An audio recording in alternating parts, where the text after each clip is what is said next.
Hello student, आपका स्वागत है परीक्षा मंथन का ऑफिशियल यूट्यूब चैनल पे। मेरा नाम अखंड प्रताप सिंह और मैं आपका इंग्लिश का टीचर हूँ। हम लोग इंग्लिश पढ़ रहे हैं और इंग्लिश में हम लोगों ने एडजेक्टिव का प्रैक्टिस सेशन देख रहे हैं। तो पिछली क्लास में हम लोगों ने कुछ क्वेश्चन किए थे, इस क्लास में उसी को आगे हम लोग जारी रखेंगे। ठीक है, तो बिना किसी बात को टाइम को वेस्ट किए डायरेक्ट क्वेश्चन पे आते हैं। और पहली बात ये है कि थोड़ा सा आप लोग वीडियो को लाइक कर दीजिए, चैनल को सब्सक्राइब कीजिए और ज़्यादा से ज़्यादा लोगों के बीच में शेयर कीजिए। जल्दी हम लोग लाइव सेशन शुरू करने वाले हैं। हो सकता है कल शायद लेक्चर हो या अगला परसों लेक्चर हो, हम लोग का लाइव सेशन होगा। उसमें हम लोग डिस्कस करेंगे जो चीज़ें हम लोग होंगी, मतलब कि हम लोगों ने नाउन देख रखा है, प्रोनाउन देख रखा है, एडजेक्टिव देख रखा है, तो उनके मिसलेनियस क्वेश्चन देखेंगे। ठीक है, तो उसी को आगे देखते हुए चलिए शुरू करते हैं। नेक्स्ट क्वेश्चन, डायरेक्ट बिना किसी टाइम वेस्ट किए डायरेक्ट क्वेश्चन पे चलते हैं। ठीक है, तो can you tell me how, इस क्वेश्चन को ध्यान से देखिएगा, ये भी आपके पेपर का आया हुआ क्वेश्चन है। How many x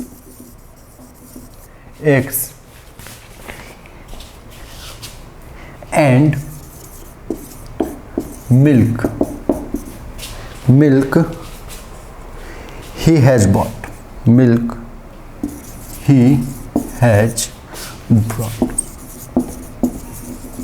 brought home। ठीक है, ये क्वेश्चन है। क्वेश्चन क्या है? क्वेश्चन ये लिखा है कि इसमें ये पार्ट ए है, ये पार्ट ए है, ये पार्ट बी है और ये पार्ट सी है। ठीक है, और ये पार्ट डी है। होम ही बस पार्ट डी है। ठीक है, अब आपको ये बताना है कि ये मैंने जो क्वेश्चन लिखा हुआ, can you tell me how many eggs and milk he has brought home. ठीक है, ही हैज़ ब्रॉट होम। देखिए, जब हैज के साथ, यहीं से वर्ब को भी समझते चलेंगे, जब हैज के साथ धीरे धीरे जब चीज़ें हम लोग लिखते जाएंगे, बार बार उसको बोलेंगे, तो आप वर्ब में जाएंगे तो उसको आसानी से समझ जाएंगे। जब हैज और हैव के साथ, जब हैज और हैव के साथ वर्ब का थर्ड फॉर्म यूज करते हैं, वर्ब का थर्ड फॉर्म यूज करते हैं, तो हम वो जो सेंटेंस होता है, वो जो सेंटेंस होता है, वो जो टेंस होता है, सेंटेंस का जो टेंस होता है वो होता है present perfect tense. Present perfect tense. ठीक है, क्या टेंस होता है? Present perfect tense. ठीक है, तो ये देखिए, मैंने ही हैज ब्रॉट, ये ब्रॉट जो है ये ब्रिंग का थर्ड फॉर्म होता है, ये ब्रिंग का थर्ड फॉर्म होता है। किसका थर्ड फॉर्म होता है? ब्रिंग का थर्ड फॉर्म होता है। ब्रिंग का थर्ड फॉर्म क्या होता है? ब्रॉट। ठीक है, ब्रिंग का थर्ड फॉर्म होता है ब्रॉट। तो ब्रिंग का थर्ड फॉर्म ब्रॉट होता है, तो ये हैज और हैव के साथ थर्ड फॉर्म का यूज, हैज और हैव के साथ थर्ड फॉर्म का यूज हुआ है, तो ये जो है ये क्या होगा? प्रेजेंट परफेक्ट टेंस होगा। ठीक है, ये तो एक एडिशनल बात है हम लोगों ने समझी। अब जो है वो हम लोग थोड़ा सा आगे चलते हैं। ठीक है, आगे ये चलते हैं। अब ये देखिएगा, आगे चलते हुए ये ध्यान रखते हैं कि अब इस क्वेश्चन में गलती कहाँ है। चलिए, कैन यू टेल मी, क्या आप बता सकते हो, how many eggs and milks he has brought, कि वह कितने अंडे और दूध घर लाया। अब यहाँ पे देखिए, ध्यान से देखिएगा, यहाँ पे मैंने ये क्या एक नाउन क्या यूज किया है? एक नाउन यूज किया है, जो कि क्या है? एक काउंटेबल नाउन है। बस मुझे आपको आंसर, आपको हाँ या नाम जवाब देना है। ठीक है, एक क्या है? एक काउंटेबल नाउन है। मिल्क क्या है? मिल्क एक अनकाउंटेबल नाउन है। क्या है? मिल्क एक अनकाउंटेबल नाउन है। ठीक है, एक क्या है? एक काउंटेबल नाउन है। मिल्क क्या है? एक अनकाउंटेबल नाउन है। अब देखिए, इसके आगे जो एडजेक्टिव यूज किया गया, अब हम लोग को पता है कि मेनी एक एडजेक्टिव है। ये मेनी क्या है? एक एडजेक्टिव है। कैसा एडजेक्टिव है? ये हम लोगों को पता है कि कैसा एडजेक्टिव है। ये न्यूमरल एडजेक्टिव है। न्यूमरल एडजेक्टिव, मेनी बस न्यूमरल एडजेक्टिव की तरह काम कर सकता है। मेनी क्या कैसा ही काम कर सकता है? बस और बस न्यूमरल एडजेक्टिव की तरह काम कर सकता है। मेनी कैसा काम कर सकता है? बस और बस न्यूमरल एडजेक्टिव की तरह काम कर सकता है। तो ये जो मेनी है, ये जो मेनी वर्ड है, ये वर्ड ये न्यूमरल एडजेक्टिव की तरह काम करता है। कैसे काम करता है? न्यूमरल एडजेक्टिव की तरह। और न्यूमरल एडजेक्टिव में भी कैसा एडजेक्टिव? Indefinite numeral adjective. कैसा? Indefinite numeral adjective. Indefinite numeral adjective की तरह काम करता है। और न्यूमरल एडजेक्टिव का एक प्रॉपर्टी होता है कि वो बस और बस काउंटेबल नाउन के आगे यूज हो सकता है। वो जो मेनी है ये एक न्यूमरल एडजेक्टिव है, और न्यूमरल एडजेक्टिव की प्रॉपर्टी क्या होती है? मैंने समझा रखा है कि वो बस और बस काउंटेबल नाउन के आगे यूज हो सकता है।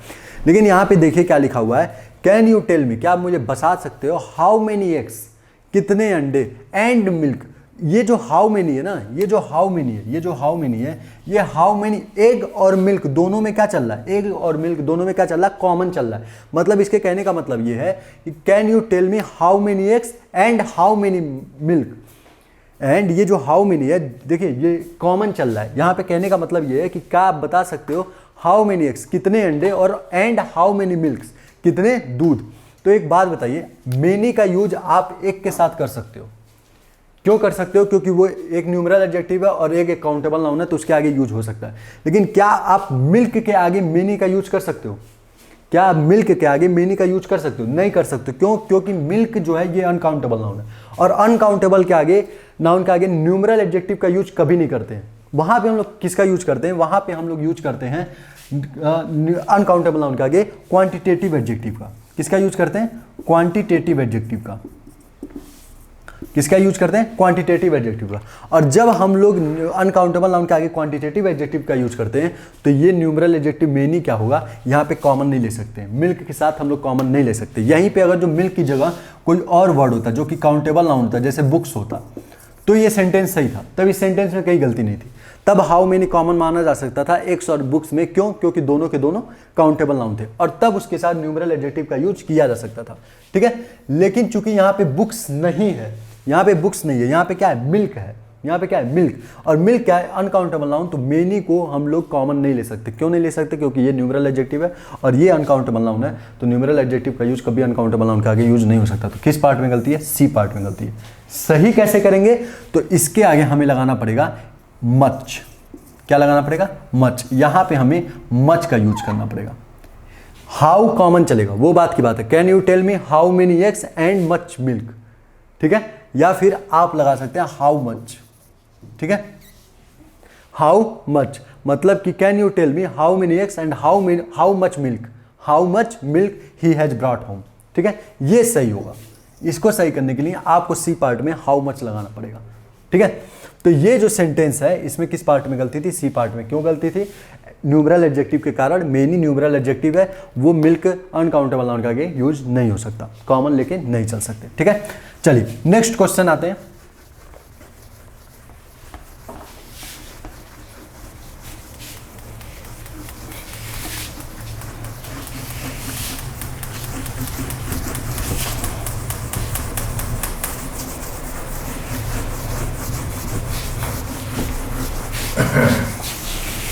नेक्स्ट क्वेश्चन पे आते हैं। नेक्स्ट क्वेश्चन ये है, this book is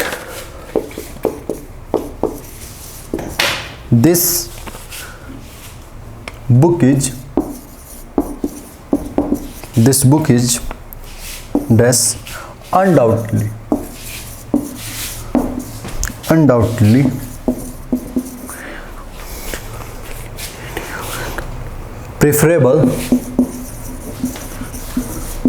preferable than यहाँ पे एक स्लैश, एक यहाँ पे than any other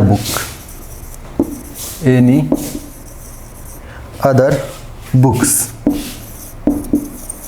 dash in the library। ठीक है। ये है ए पार्ट, ये है बी पार्ट, ये है सी पार्ट और ये है डी पार्ट।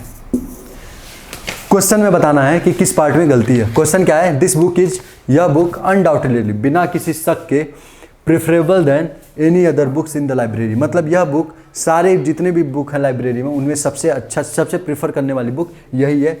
अनिश्चित रूप मतलब कि बिना किसी शक के, ये जो बुक है, यह बुक बिना किसी शक के पूरे लाइब्रेरी के बुक से क्या है? प्रीफर करने लायक है। ठीक है। तो मैंने यहाँ पे देखिए, यहाँ पे आपको सीधे दिखा होगा, एक रूल मैंने बताया था कि प्रीफर और प्रीफरेबल के साथ कभी भी देन का यूज नहीं करते हैं। कभी भी देन का यूज नहीं करते हैं। किसके साथ?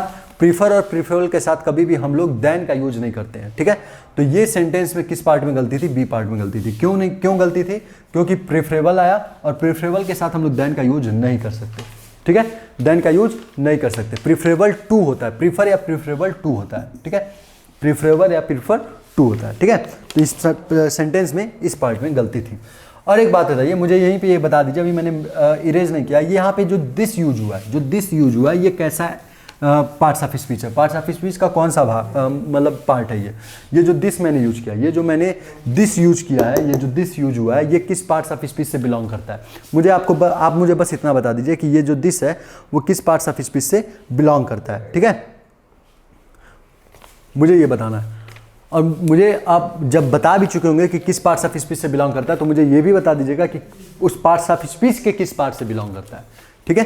तो मुझे उम्मीद है कि जितने भी मेरे स्टूडेंट होंगे जो लेक्चर लेते आ रहे हैं रेगुलर, वो बता चुके होंगे कि ये जो दिस है ना, ये दिस अनडाउटेडली, इस वर्ड को भी अब यूज करेंगे, अनडाउटेडली क्या है? एक एडजेक्टिव है। कैसे? Book is undoubtedly preferable. कौन सी बुक? तो इसने दिस ने आकर बताया कि यह बुक, ठीक है? ये हो गया एडजेक्टिव। एडजेक्टिव के किस पार्ट से है? तो डिमॉन्स्ट्रेटिव एडजेक्टिव है, क्योंकि इशारा करने का काम करता है। इसी तरह समझेंगे, इसी तरह हम लोग चीजों को रिवाइज करते चलेंगे, ठीक है? तो ये हो गया दूसरा क्वेश्चन। नेक्स्ट क्वेश्चन देखिए, मैं आप लोग को जो भी पढ़ा रहा हूं उसको रिवाइज करते चल रहा हूं, ठीक है? तो थोड़ा सा आप लोग पेशेंस रखिएगा, हड़बड़ाने की जरूरत नहीं है। आपका पेपर आने से पहले मैं आपको सब सारी चीजें पढ़ा चुका हूँ, ठीक है? नेक्स्ट क्वेश्चन ये है, ऑफ द टू प्लेयर। ये क्वेश्चन मैंने अपने पास से बनाया है, ये क्वेश्चन आपके पेपर का नहीं है लेकिन आ सकता है। Of the two players, of the two players he is the luckiest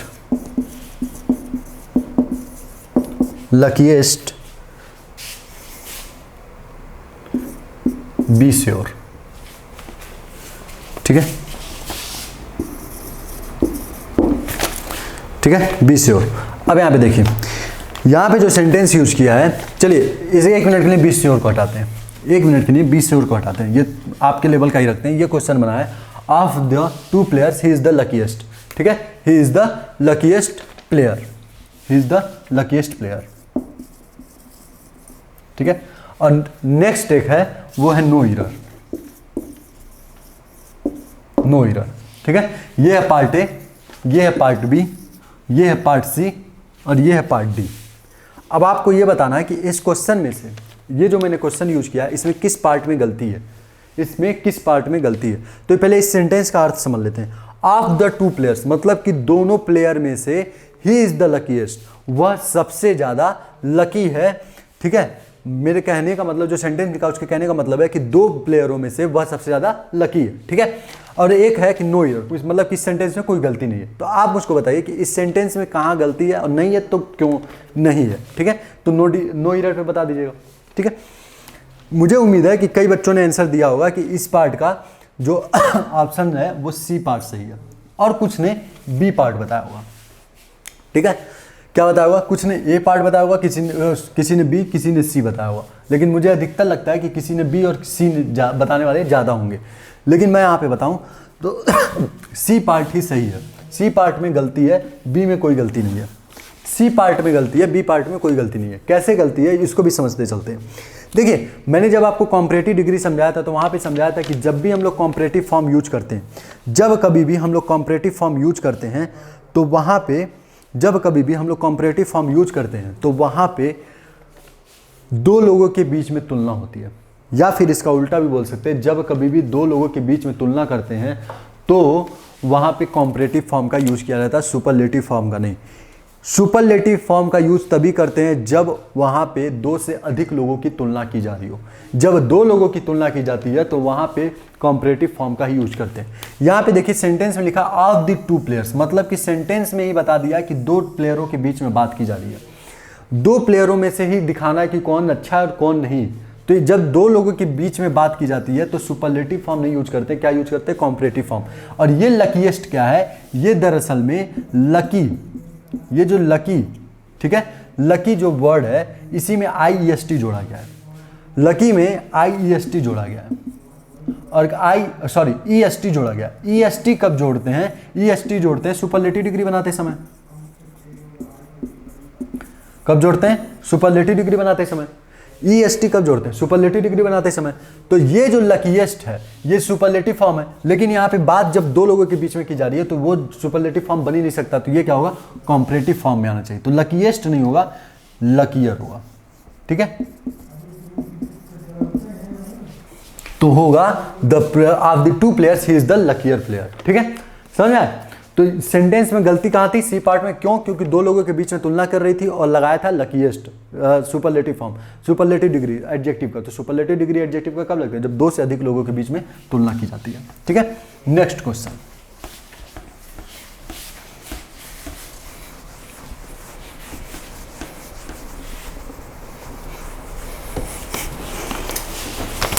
next question ये है, सीमा, इस क्वेश्चन को आप कीजिएगा, मैं थोड़ी देर के लिए आपको टाइम दूंगा।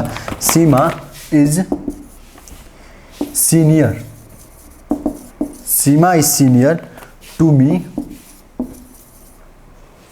But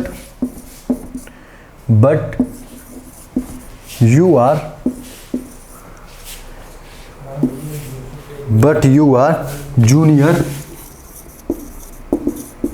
junior then me.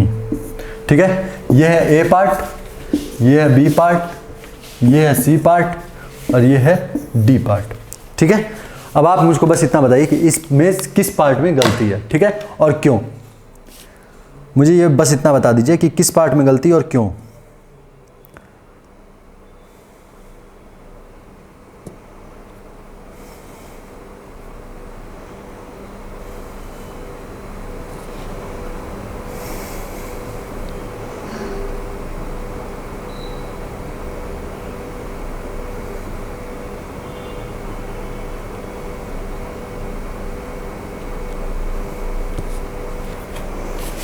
ठीक है, किस पार्ट में गलती और क्यों?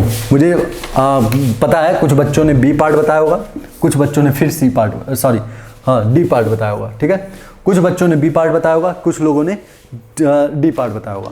बी पार्ट बताने के चांसेस उन्हीं के हैं जो मेरा लेक्चर नहीं ले रहे हैं। वही बच्चे बी पार्ट को गलत बताए होंगे जो कि मेरा लेक्चर नहीं ले रहे होंगे, और जो मेरा लेक्चर ले रहे हैं वो अधिकतर उनमें से बच्चों ने डी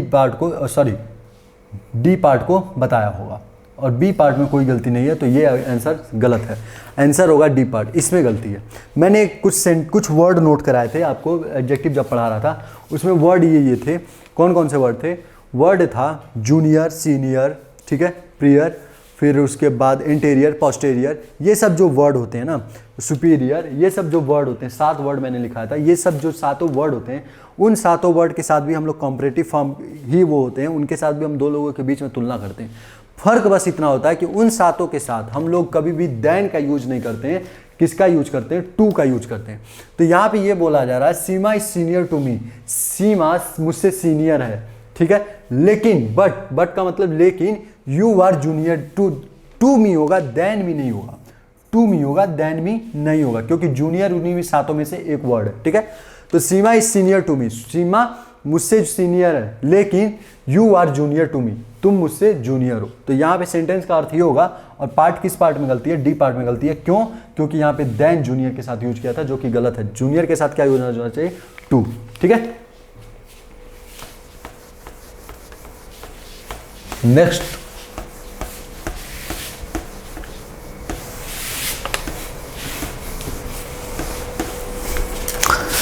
है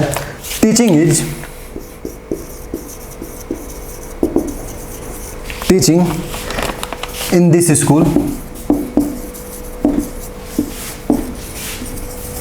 this school would certainly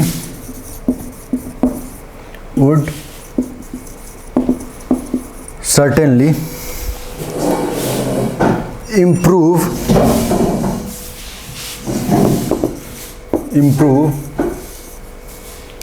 if it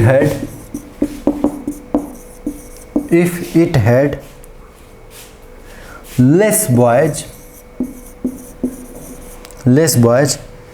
in all the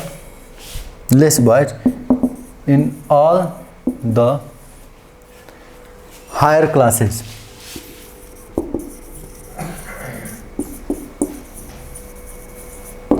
higher classes, ठीक है।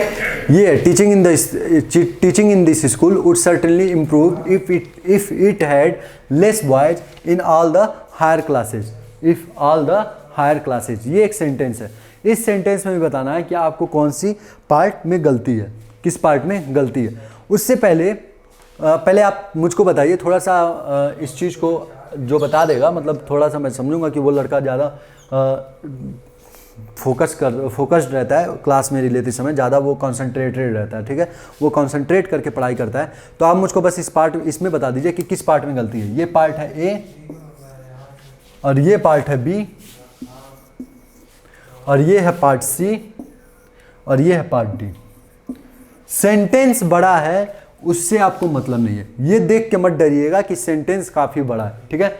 आपको ये देख के नहीं डरना, आप लोगों को क्वेश्चन पे ध्यान देना, अपने कॉन्सेप्ट पे ध्यान देना, ठीक है। तो आप मुझको बताइए कि इसमें से किस पार्ट में गलती है। टीचिंग इन दिस स्कूल, इस स्कूल में पढ़ाना वुड सर्टेनली इम्प्रूव कर जाता कब, if it had less boys in all the higher classes, अगर ऐसा होता कि इस क्लास में कम बच्चे होते, हायर क्लासेज जो हैं वहाँ उसमें कम बच्चे होते। एक बात बता दूं आपको, एक सेंटेंस होता है कंडीशनल सेंटेंसेस, मैं आपको ये पढ़ाऊंगा नहीं, ये आपके पेपर में आता ही नहीं है। कंडीशनल सेंटेंसेस दरअसल में वो होता है जो शर्त दिखाता है कि अगर ये होता तो वो हो जाता। जैसे मैं ये कहता कि अगर मैं प्रधानमंत्री होता तो युवाओं को रोजगार देता, जैसे कि मोदी जी कहे थे, वो भी एक कोरी कल्पना हम लोग के लिए रह गई, ठीक है। रोजगार देने की जगह वो रोजगार घटाते जा रहे हैं, ठीक है। तो जैसे ये कंडीशनल सेंटेंसेस होता है कि जब आप कहें कि अगर मैं प्रधानमंत्री होता तो आपको रोजगार देता। मैं अभी कोरी कल्पना कर रहा हूँ, मैं प्रधानमंत्री हूँ नहीं और मैं आपको रोजगार दे नहीं सकता। तो ऐसी सेंटेंस में क्या करते हैं, जो प्रिंसिपल क्लॉज होता है, जो प्रिंसिपल क्लॉज होता है, ठीक है, उसको हमेशा किस में बनाते हैं, पास्ट टेंस में, ठीक है। और जो सबऑर्डिनेट क्लॉज होता है, सॉरी प्रिंसिपल क्लॉज जो होता है वो वुड और कुड, ठीक है, वुड और कुड के साथ वर्ब का फर्स्ट फॉर्म लगाते हैं। वुड और कुड के साथ वर्ब का फर्स्ट फॉर्म लगाते हैं। और जो सबऑर्डिनेट क्लॉज होता है वो हमेशा पास्ट टेंस में होता है। तो देखिए इस सेंटेंस में भी कुछ ऐसा ही है, ये मैं एक एडिशनल जानकारी आपको दे रहा हूं। इस सेंटेंस में जैसे मैं बोला था ना अभी कि अगर मैं प्रधानमंत्री होता तो क्या करता, आपको रोजगार देता। तो मैं इस सेंटेंस को अगर इंग्लिश में लिखना चाहूँ तो मैं लिखूंगा, इस कंडीशनल सेंटेंसेस को मिटा रहा हूँ एक मिनट के लिए, अब देखिएगा यहाँ पे ध्यान से। मैं लिखता इफ, अब इफ आ गया, इफ एक कंजंक्शन के रूप में काम करता है तो इसका मतलब ये प्रिंसिपल क्लॉज नहीं बना रहा है, मतलब ये सबऑर्डिनेट क्लॉज बना रहा है। मैं आपको प्रिंसिपल क्लॉज समझा चुका हूँ कि बातों में समझाया था, लेकिन ध्यान देने वाली वहाँ बात थी। प्रिंसिपल क्लॉज दरअसल में वो होता है जिसमें कोई कंजंक्शन का यूज नहीं करते हैं। ये मैंने इफ यूज किया मतलब कि ये सबऑर्डिनेट क्लॉज, सबऑर्डिनेट क्लॉज का मतलब कि वो पास्ट में बनेगा। तो इफ आई वाज नहीं लगता है, याद रखिएगा जब हम लोग सेंटेंस कोरी कल्पना दिखाते हैं तो वहाँ वाज का यूज नहीं करते, वर का ही यूज करते हैं, चाहे वहाँ पे सिंगुलर हो प्लूरल हो, सब्जेक्ट उससे मतलब नहीं है। तो if I were prime minister, ठीक है, I would provide jobs for the youth, ठीक है। ये मैं सेंटेंस लिखता, जो मैंने बोला था उसका हिंदी इंग्लिश ये होगा, if I were prime minister, अगर मैं प्राइम मिनिस्टर होता। यहाँ पे कोरी कल्पना की बात की जा रही है, मैं प्राइम मिनिस्टर हूं नहीं, ठीक है, एक कोरी कल्पना कर रहा हूं कि if I were prime minister I would provide jobs for the youth, ठीक है। तो यहाँ पे देखिए, यहाँ पे कोरी कल्पना जब बात करते हैं तो जी ये सबऑर्डिनेट क्लॉज होता है उसको कैसे भी रखते हैं, पास्ट टेंस में, और जो प्रिंसिपल क्लॉज होता है उसमें वुड और कुड के साथ वर्ब का फर्स्ट फॉर्म लगाते हैं। तो सेंटेंस जो है वो भी इसी तरीके से कुछ बना है। सेंटेंस क्या है, teaching in this class would certainly improve. ये देखिए, ये बिना किसी कंजंक्शन के है, ये जो क्लॉज है इम्प्रूव तक का जो क्लॉज है ये बिना किसी कंजंक्शन के। जब बिना किसी कंजंक्शन के क्लॉज होता है तो इसको क्या कहते हैं, प्रिंसिपल क्लॉज। मतलब कि ये वाला क्लॉज कैसा है, प्रिंसिपल क्लॉज। अब चूंकि ये प्रिंसिपल क्लॉज है तो इसको हम लोग किस में रखेंगे, वुड कुड के फर्स्ट फॉर्म में। तो देखिए वुड के साथ फर्स्ट फॉर्म का यूज किया गया, इम्प्रूव। वुड, ये वुड का फॉर्म और उसके साथ फर्स्ट फॉर्म इम्प्रूव, ठीक है। तो teaching in this school would improve if, अब ये इफ आ गया तो मतलब कि ये सबऑर्डिनेट क्लॉज बन रहा है। ये क्या है? सबऑर्डिनेट क्लॉज बन रहा है। ये क्या बन रहा है? Subordinate clause. और देखिए सबऑर्डिनेट क्लॉज में इसको हैव के पास्ट फॉर्म हैड में रखा गया है। हैव जो है ये हैव अगर रहता तो ये प्रेजेंट टेंस माना जाता, पर हैव का पास्ट टेंस क्या होता है? हैड। प्रेजेंट टेंस हैव का क्या होता है? प्रेजेंट टेंस हैड, ठीक है। तो ही इट हैड होगा, it had less boys in the higher class. तो यहाँ तो कोई गलती नहीं है। इसके कहने का मतलब है कि स्कूल में पढ़ाना अगर और अच्छा हो जाता, इम्प्रूव हो जाता। कैसे? जब यहाँ पे स्कूल में बच्चे, हायर क्लासेस में बच्चे क्या होते? कम होते। कोई कल्पना की जा रही है, ऐसा हुआ नहीं है, होने की एक कल्पना की जा रही है। तो अब यहाँ पे देखिए सेंटेंस में कोई गलती नहीं है। गलती कहाँ है? एक चीज़ आप याद रखिएगा, मैं आपको सारी चीज़ें समझाते जा रहा हूँ जो कि आपके बस एक जानकारी देगा एडिशनल, जब आप लोगों को, ताकि आप लोगों को समझा सकें, ठीक है। अगर लेवल कुछ एक लेवल ऊपर उठ के भी आ रहा है तो आप वो कर ले जाएं। देखिए एक वर्ड लिटिल आपने सुना होगा, नहीं सुना है तो बहुत बड़ी गलती की है। और एक वर्ड होता है फ्यू। इनका कॉम्परेटिव और सुपरलेटिव फॉर्म बनाते हैं। लिटिल का होता है लेस और फ्यू का होता है फीवर। फीवर, ठीक है, फीवर। लिटिल का लेस, फ्यू का फीवर, और उसके बाद इसका होता है लेस्ट, ठीक है। लिटिल का होता है लेस्ट और फीवर का होता है फीवेस्ट। ये सुपरलेटिव डिग्री और कॉम्परेटिव फॉर्म बना है। लिटिल का लेस, लेस्ट, फीवर का फ्यू का फीवर, फीवेस्ट, ठीक है। ये क्या है? ये लिटिल और फ्यू का कॉम्परेटिव और सुपरलेटिव डिग्री बना। तो ये बताइए यहाँ पे लिटिल का कॉम्परेटिव फॉर्म लेस यूज किया गया है। लिटिल का कॉम्परेटिव फॉर्म ही तो यूज किया गया है। लिटिल का क्या यूज किया गया? कॉम्परेटिव फॉर्म यूज किया गया है। लिटिल का कॉम्परेटिव फॉर्म क्या होता है? लेस। अब ये लेस जो है, लिटिल, लिटिल किसकी तरह यूज होता है? ये आपको मैंने समझा रखा है कि ये क्वांटिटेटिव एडजेक्टिव की तरह यूज होता है। कैसे यूज होता है? Quantitative adjective. लिटिल और मच हमेशा और हमेशा क्वांटिटेटिव एडजेक्टिव की तरह यूज होते हैं। फ्यू और मेनी हमेशा और हमेशा न्यूमरल एडजेक्टिव की तरह यूज होते हैं। क्वांटिटेटिव एडजेक्टिव का मतलब है कि वो कभी भी काउंटेबल नाउन के आगे यूज नहीं होगा। और यहाँ पे देखिए ये जिसके आगे यूज हुआ है वो एक क्या है? Countable noun. ये क्या है? Countable noun. बॉयज क्या है? Countable noun. और काउंटेबल नाउन के आगे हम लोगों ने क्वांटिटेटिव एडजेक्टिव का यूज कर लिया। क्वांटिटेटिव एडजेक्टिव लेस, ठीक है। तो यहाँ पे देखिए ये कॉम्बिनेशन क्या हो गया? गलत हो गया। तो यहाँ पे लेस की जगह क्या होना चाहिए था? फीवर। क्यों?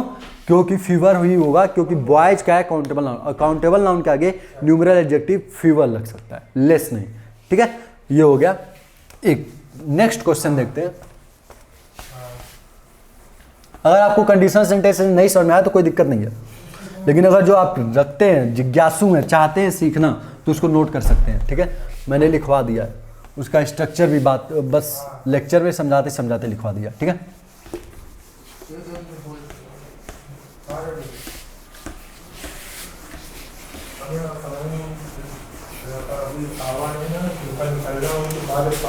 ठीक है,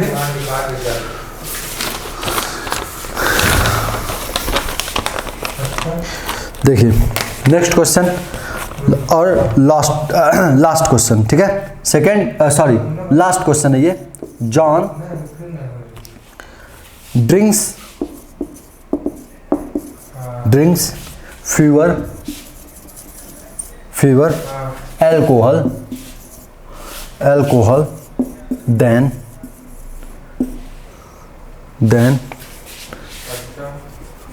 James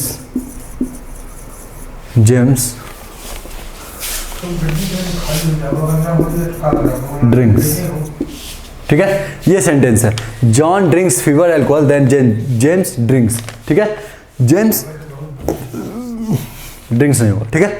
John drinks fewer alcohol than James, मतलब कि जॉन जो है वो कम एल्कोहल पीता है जेम्स की तरह, जेम्स की अपेक्षा जॉन कम एल्कोहल का कंज्यूम करता है, कम एल्कोहल कंज्यूम करता है। एल्कोहल क्या है? एल्कोहल को गिना जा सकता है? नहीं गिना जा सकता है, मतलब कि ये अनकाउंटेबल नाउन है। सीधे जाते हैं आंसर पर। ये क्या है? ये एक अनकाउंटेबल नाउन है। अनकाउंटेबल नाउन के साथ क्या यूज करते हैं? Quantitative adjective. और ये फ्यू क्या है? फीवर क्या है? फ्यू का कॉम्परेटिव डिग्री। और फ्यू क्या होता है? ये क्या है? फ्यू का कॉम्परेटिव डिग्री है। और फ्यू क्या है? एक न्यूमरल एडजेक्टिव है। न्यूमरल एडजेक्टिव है। और न्यूमरल एडजेक्टिव जो है वो किसके साथ यूज होता है? काउंटेबल नाउन के आगे। न्यूमरल एडजेक्टिव किसके आगे होता है? काउंटेबल नाउन के आगे। और ये क्या है? अनकाउंटेबल नाउन के आगे। तो मतलब कि ये जो कॉम्बिनेशन है वो क्या हो गया? गलत हो गया। तो इस फ्यूअर के जगह क्या आना चाहिए था? लेस आना चाहिए था। तो इसी पार्ट में गलती थी। ठीक है, ये हो गया क्वेश्चन हम लोग का।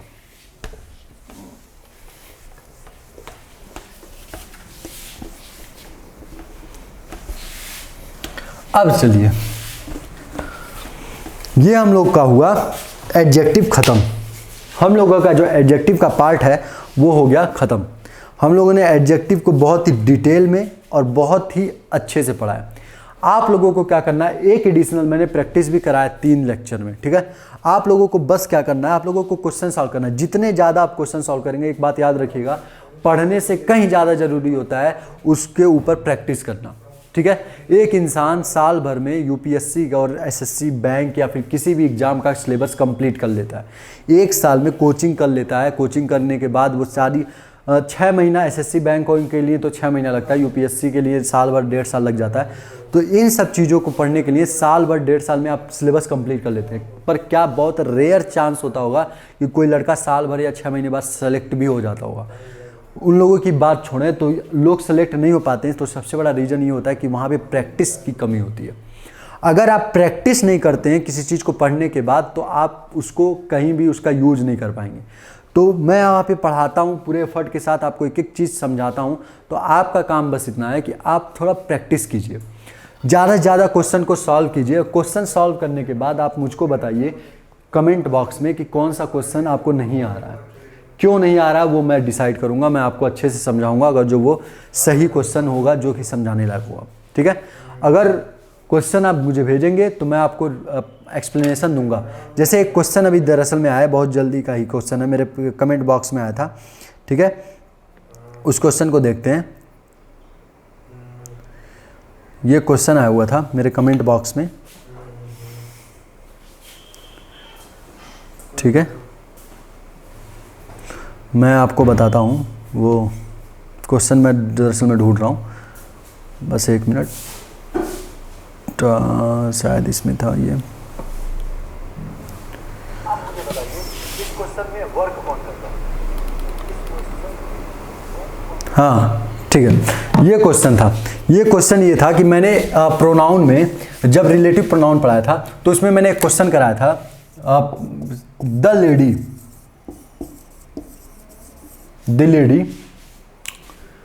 whom I know। ये मैंने शायद whom यहाँ पे नहीं लिखा था, मैंने बोला था कि whom का यूज होगा कि नहीं होगा, who का कौन सा पार्ट यूज होगा या फिर कौन सा रिलेटिव प्रोनाउन यूज करेंगे। तो the lady I know helped me।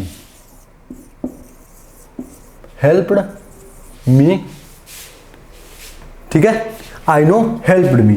अब मैंने इसमें ये पूछा था कि बताइए यहाँ पे कौन सा रिलेटिव प्रोनाउन का यूज होगा, कौन सा रिलेटिव प्रोनाउन का यूज होगा, यही क्वेश्चन था। और इस क्वेश्चन को मैंने समझाया था, कुछ बच्चे इसमें कंफ्यूज कर गए थे तो कमेंट किए बच्चों ने कि सर ये क्वेश्चन हमें नहीं समझ में आ रहा है, कृपा करके आप समझा दीजिए। ठीक है, कृपा नहीं लिखा था उन्होंने बोला था सर नहीं समझ में आया, आप मुझको बता दीजिए। तो मैं देखिए मैं इस चीज़ को समझाता हूँ। पहले देखिए, दरअसल में वहाँ पर सबसे ज़्यादा बच्चों को कन्फ्यूजन इस बात की हुई थी कि सर हमें ये नहीं समझ में आया कि कौन सा सेंटेंस, कौन सा सब्जेक्ट और कौन सा ऑब्जेक्ट है, और इस क्लॉज में कौन सा ऑब्जेक्ट का काम कर रहा है।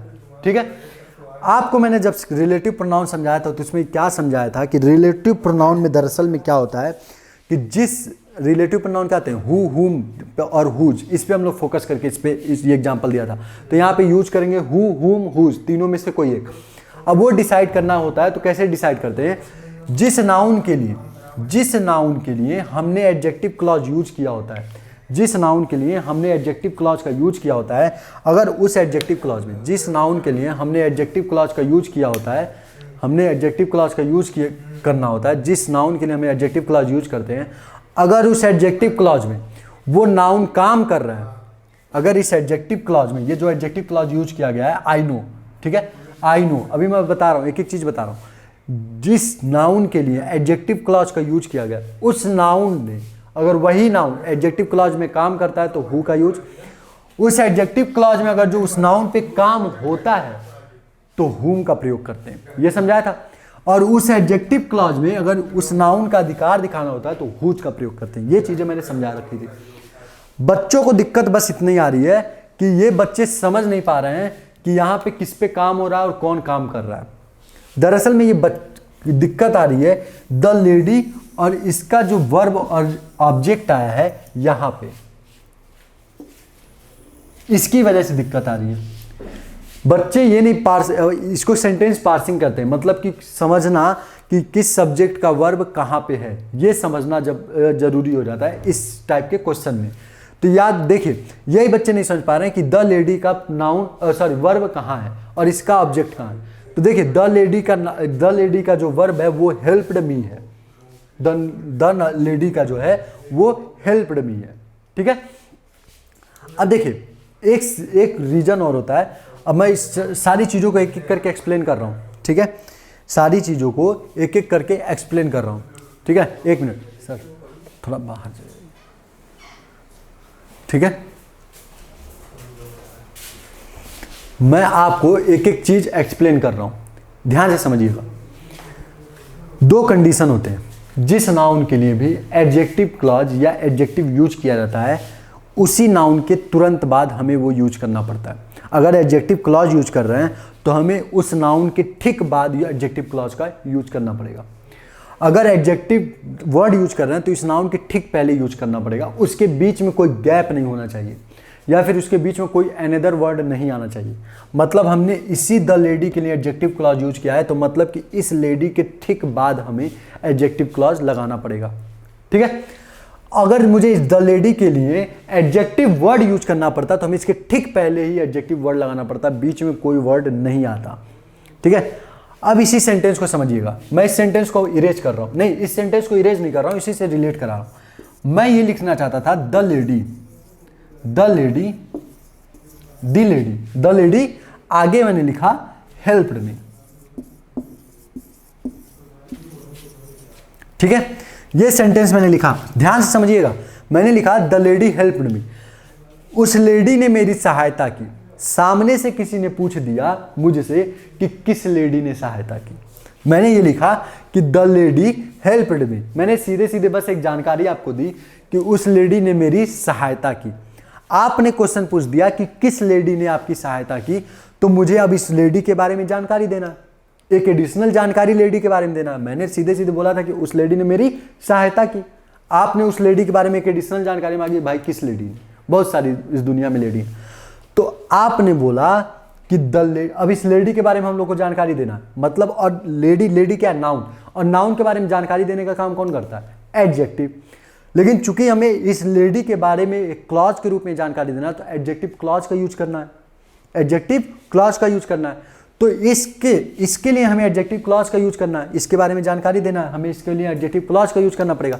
तो जब हम इसके लिए एडजेक्टिव क्लॉज का यूज करेंगे तो वो इसी के तुरंत बाद आना चाहिए। तो मैंने एक सिंपल सी जानकारी आपको दी थी कि लेडी हेल्प्ड मी, मेरी लेडी ने मेरी सहायता की। अब आपने पूछ लिया कि उस लेडी के बारे में और जानकारी दो, तो इसी लेडी के बारे में मैंने एडजेक्टिव क्लॉज लगाना था। तो जब मुझे इस एडजेक्टिव लेडी के लिए एडजेक्टिव क्लॉज लगाना था तो मेरी मजबूरी है कि मुझे इसके ठीक बाद ही एडजेक्टिव क्लॉज लगाना पड़ेगा। तो इसीलिए द लेडी के तुरंत बाद मैं ये बोल देता हूं कि हुम आई नो, जिसे मैं जानता था। तो ये जो आई नो है ना, ये एक एडजेक्टिव क्लॉज है, और एडजेक्टिव क्लॉज चूंकि ना उस नाउन के तुरंत बाद आता है जिसके लिए यूज किया गया है, तो इसीलिए द लेडी और हेल्प्ड मी के बीच में ये एडजेक्टिव क्लॉज आया है। क्यों आया समझ में आया? ये जो द लेडी आई नो है ये एडजेक्टिव क्लॉज है, और एडजेक्टिव जो है एडजेक्टिव क्लॉज है, और एडजेक्टिव हमेशा और हमेशा उस नाउन के ठीक बाद आता है, बीच में कोई भी अनदर वर्ड नहीं या सेंटेंस नहीं आ सकता, उस लेडी के तुरंत बाद ही आएगा। एडजेक्टिव का रूल होता है, ठीक है, क्योंकि एडजेक्टिव क्लॉज इसको एम्फेसाइज करता है। इसीलिए द लेडी हेल्प्ड मी के बीच में हमें लगाना पड़ता है एडजेक्टिव क्लॉज। तो अब वो एडजेक्टिव क्लॉज क्या था, जिसे मैं जानता हूं। तो जानने का काम मैं कर रहा था, किसको जानने का काम कर रहा था, लेडी को, मतलब मैं एक्शन कर रहा था जानने का, और जानने का इफेक्ट किस पे पड़ रहा था, लेडी पे। तो इस एडजेक्टिव क्लॉज में लेडी क्या, लेडी पे एक्शन हो रहा था, ऑब्जेक्ट की तरह काम कर रहा था, तो हु की जगह हुम यूज होगा। तो समझ में आया सेंटेंस पार्सिंग कैसे होता है, क्यों हम लोगों को बीच में यूज करना पड़ा है, और क्यों हुम यूज किए, समझ आया? तो बस यही सब चीजें। आप जैसे जैसे मुझसे क्वेश्चन पूछेंगे, आप मुझको क्वेश्चन का बात देंगे, मुझे लगेगा कि नहीं अभी नहीं समझ आया, तो मैं इसको और इलॉबरेट तरीके से समझाऊंगा और ज़्यादा उसको खोल के रख दूंगा, ठीक है। लेकिन आपको बस मुझको पता तो चले कि दरअसल में मुझे समझाना क्या है, ठीक है। तो आप लोग कमेंट बॉक्स में मुझको बताते रहिए कि क्या चीज़ें आप लोगों को नहीं समझ में आई। और आज का जो लेक्चर है एडजेक्टिव का, वो होता है यहीं पे ख़त्म, ठीक है। एडजेक्टिव का आज से हमारा सेशन होता है ख़त्म। अब जो लेक्चर हम लोग देखेंगे आगे का, वो होगा एडवर्ब पे। किस पे होगा? एडवर्ब पे, ठीक है। तो आज का लेक्चर बस यहीं रखते हैं। नेक्स्ट जो लेक्चर होगा वो होगा एडवर्ब पे। अब थोड़ा ध्यान देने योग्य रहेगा, आप लोग थोड़ा कॉन्सेंट्रेट रहिएगा, क्योंकि एडवर्ब आपके लिए थोड़ा सा नया हो सकता है, ठीक है, क्योंकि वो बहुत सारी चीज़ों को कवर करता है। एडजेक्ट नाउन प्रोनाउन को छोड़ के वो खुद एडवर्ब के बारे में भी जानकारी देता है, ठीक है। तो ये सब चीज़ें समझने के लिए आपको थोड़ा सा ध्यान रखना पड़ेगा, ठीक है। चलिए ठीक है, आज के लिए बस इतना रखते हैं। Thank you so much, thank you.